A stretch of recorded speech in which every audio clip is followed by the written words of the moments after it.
السلام علیکم ورحمۃ اللہ وبرکاتہ۔ مجاہد اسلامی قرآن اکیڈمی کی جانب سے بندہ وسیم اللہ مجاہد آپ کی خدمت میں حاضر ہے۔ محترم سامعین، آپ اگر ہمارے چینل پہ نئے ہیں تو آپ سے گزارش ہے کہ چینل سبسکرائب کر دیں، ویڈیوز کو آخر تک لازمی دیکھیں، انشاءاللہ آپ کو بڑا نفع ہوگا۔ لنک شیئر کر دیں، کوئی بات پوچھنا چاہیں تو کمنٹس کریں۔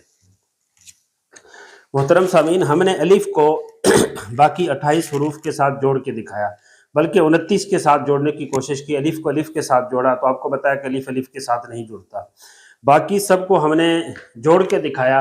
اس کا خلاصہ یہ تھا کہ الف کے ساتھ شروع کی طرف سے حرف بعض حروف کے ساتھ جڑتے ہیں، بعض یعنی الف کے ساتھ بعض حروف پیچھے سے جڑتے ہیں اور بعض حروف پیچھے سے نہیں جڑتے۔ دو قسمیں ہو گئی الف کی، اور تیسری قسم یہ تھی کہ لام کے ساتھ جب الف آتا ہے تو 3 طریقوں سے لکھا جاتا ہے۔ یہ الف دیکھیں، اس میں اور ان میں فرق ہے، یہ سیدھا ہے اور یہ ٹیڑھا ہے، اور پھر یوں یہ دیکھ لیں، وہاں الف اور طرح ہے اور لام کے ساتھ یہاں اور طرح ہے، اور تیسرا طریقہ یوں ہے، دیکھیں یہ لام کے ساتھ 3 طریقے ہیں۔ اب مصنف قاری نور محمد صاحب رحمۃ اللہ علیہ نے یہ جو الف تھا یہ تو تختی نمبر 1 کی طرح تھا، اس کو بالکل تختی نمبر 2 میں الف کی جو مشق ہے آپ دیکھ لیں، لام الف با الف لام الف لام الف، 4 حرف ہیں۔ ان 4 میں جہاں الف الگ لکھا جاتا ہو، دال کے ساتھ جوڑ کے دال سے الگ لکھا جاتا ہو، اس کو نہیں لایا، ضرورت نہیں تھی۔ تو مصنف نے یہی ہے کہ جس کو تختی نمبر 1 میں دیکھ لیا، سیکھ لیا، سمجھ لیا تو اس کی ضرورت نہیں ہے۔ اب باقیوں میں سے ایک لائی، تا الف سا الف سین الف یا الف صاد الف جڑا ہوا تھا تو جڑی ہوئی یہ شکل لائی۔ لام کے ساتھ 3 طریقے سے الف تھا تو 3 طریقے سے لایا۔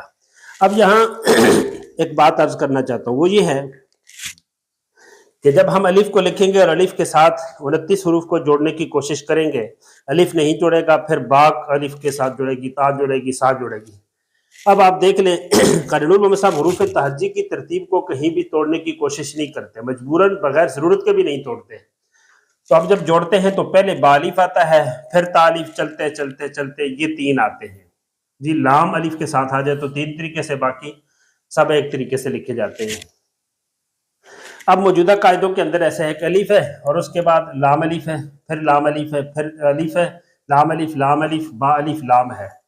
اب یہ ہے کہ یہ الف کے بعد با الف پہلے تھا، کیونکہ با پہلے آتی ہے اس لیے بھی پہلے تھی، اور ایک دوسرا اصول کہ لام کے ساتھ 3 جگہ الف آیا ہے تو اس کا سمجھنا اور سمجھانا بچے کے لیے آسان ہے، یا اس الف کا سمجھنا بچے کے لیے آسان ہے؟ تو آپ بھی کہیں گے کہ اس کا سمجھنا آسان ہے، تو تعلیم کا بھی یہ اصول ہے کہ آسان چیز پہلے رکھی جائے، لہٰذا نورانی قاعدے میں ترتیب یہ تھی، یہ الف اور پھر اس کے بعد با الف، پھر لام الف، پھر لام الف، اور پھر لام الف، یوں ترتیب تھی۔ اب امید ہے کہ جو یہاں تھوڑی سی غلطی تھی اس کی وضاحت ہو گئی ہوگی۔ یہ جو حروف ہے لام جو 3 طریقوں سے لکھا جاتا ہے، خصوصاً یہ ان میں اختلاف ہے۔ بعض کہتے ہیں کہ یہ جو ہے الف ہے اور یہ لام ہے، بعض کہتے ہیں اس کی الٹ ہے، یہ جو لام ہے اور یہ جو ہے الف ہے۔ اسی طرح اس میں بھی، یعنی لام الف میں آپ کو 2 سر نظر آتے ہیں، یہ والے اگر ایسے لکھا ہوا ہے ایسے، تو اس میں فائنل ہے کہ یہ لام ہے اور یہ الف ہے، لیکن ایسے لکھا ہوا ہے یا ایسے لکھا ہوا ہے تو اس میں بعض کہتے ہیں الطرف الاول هو الالف، الطرف الثانی هو اللام، پہلا جو ہے وہ الف ہے، دوسرا لام ہے۔ بعض کہتے ہیں الطرف الاول هو اللام والطرف الثانی هو الالف، یعنی بعض کہتے ہیں یہ لام ہے اور یہ الف ہے، بعض کہتے ہیں کہ نہیں اس کی الٹ ہے جی، یہ لام ہے اور یہ الف ہے۔ یہ دونوں طرح کی چیزیں قرآن مجید میں اور عربی کے جو ماہرین ہیں ان کے ہاں چلتی ہیں۔ اس کا فائدہ کیا ہے؟ اس چیز کو سمجھنے سمجھانے کا فائدہ یہ ہے کہ آپ تھوڑا سا غور کریں، اس کے اندر بڑا باریک نقطہ ہے، اور یہ چیزیں آپ کو بڑی نایاب چیزیں ہیں۔ وہ یہ ہے کہ مثلاً آپ دیکھیں، یہ حرف میں نے لکھا ہے، یہ اور یہ لکھا ہے، اور میں نے یہ لکھا ہے، یہ میرے لکھائی میں تھوڑا فرق ہوگا، لیکن قرآن مجید کے اندر اس سٹائل کیا ہے میں نے اس کی ترجمانی کی کوشش کرنے کی۔ اب بعض کہتے ہیں یہ الف ہے اور یہ لام ہے، بعض کہتے ہیں کہ نہیں الٹ ہے، یہ لام ہے اور یہ الف ہے۔ فرق کیا ہے؟ مثلا آپ لا لکھتے ہیں، قرآن مجید میں لا آتا ہے، اگر ہم اس کو لام سمجھیں گے تو زبر ادھر آئے گا اور مد ادھر آئے گا، اور اگر ہم اس کو لام سمجھتے ہیں تو پھر زبر ادھر آئے گا لا اور مد ادھر آئے گا لا جی. اسی طرح لفظ ہے الارض،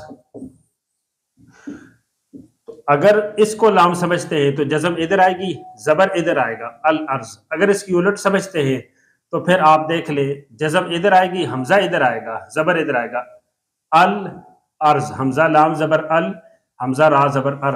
اب ایک چیز لکھنے میں پہلے ہے پڑھنے میں بعد میں ہے، اور ایک چیز لکھنے میں بعد میں ہے لیکن پڑھنے میں پہلے ہے، یہ اس رسم کا جو ہے نا معاملہ ہے. اسی طرح لفظ آتا ہے ولا آمرنہم، ولا آمرنہم قرآن میں آتا ہے. اب بعض قرآن مجیدوں میں ایسے لکھا ہوا ہے ولا یہ واہ اور اس کو لام کہا گیا ہے، اور بعض میں اس کی الٹ ہے ایسے کہا گیا ہے ولا. یہ دونوں چیزوں کی عربی رسم الخط کے اندر یہ سلسلہ چلا آ رہا ہے اور یہ دونوں درست ہیں، لیکن ان کو تھوڑا سا سمجھنا اور سمجھانا ضروری ہے. آگے چلتے ہیں ہم. قاری نور محمد صاحب رحمۃ اللہ تعالی علیہ نے جب الف لایا الف تو الف کے ساتھ مشق یوں لائی با الف لام الف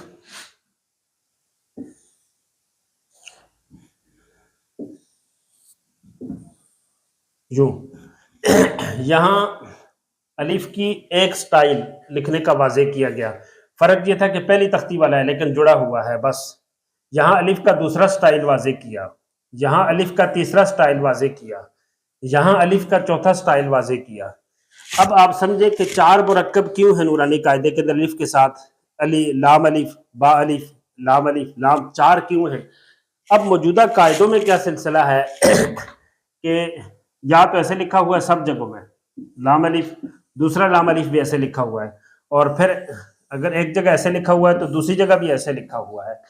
اب یہ تین تھے لام کے ساتھ تین جگہوں میں، تو لام کے ساتھ جو تین الف آئے ہیں نا ان تینوں جگہوں میں الف کا جدا جدا سٹائل سے ہونا ضروری ہے.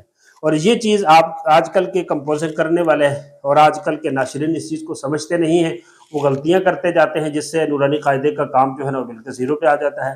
مصنف جو سمجھانا چاہتے ہیں وہ کیا ہے، آپ دیکھ لیں الف با کو ایک دفعہ الف کے ساتھ جوڑا ہے، لیکن یوں ایسے نہیں کہا با الف با الف با الف تین دفعہ نہیں کہا، لیکن لام کے ساتھ الف کو جوڑا، پھر لام کے ساتھ لام الف لام الف لام الف.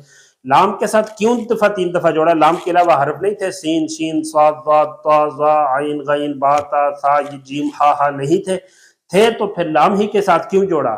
آخر اس کی وجہ تھی وہ یہ تھی کہ لام کے ساتھ لکھنے کے تین طریقے تھے، الف کے تینوں کو واضح کیا. اب موجودہ نورانی قاعدوں کے اندر آپ دیکھ لیں، آپ کو دنیا بھر میں شاید اکا دکا کوئی ایسا نسخہ ملے جس کے اندر اس چیز کو واضح کیا گیا ہو، ورنہ کوئی بھی آپ کو نہیں ملے گا. آگے چلتے ہیں. یہ بڑی قیمتی اور ضروری بات تھی جس کو ہم نے سمجھانا اور واضح کرنا ضروری سمجھا. آگے ایک اور نقطے کی طرف چلتے ہیں، وہ یہ ہے کہ تختی نمبر 2 کا جب آپ جائزہ لیں گے تو اس میں ہر حرف کے لیے تین چیزیں ہیں. وہ حرف اول میں، درمیان میں، آخر میں. مصنف واضح کرتے ہیں کہ یہ حرف اول میں ہے، یہ درمیان میں ہے، یہ آخر میں ہے. یہ آپ غور کرتے جائیں گے تو الف کا شروع میں نہیں آتا، الف درمیان میں نہیں آتا.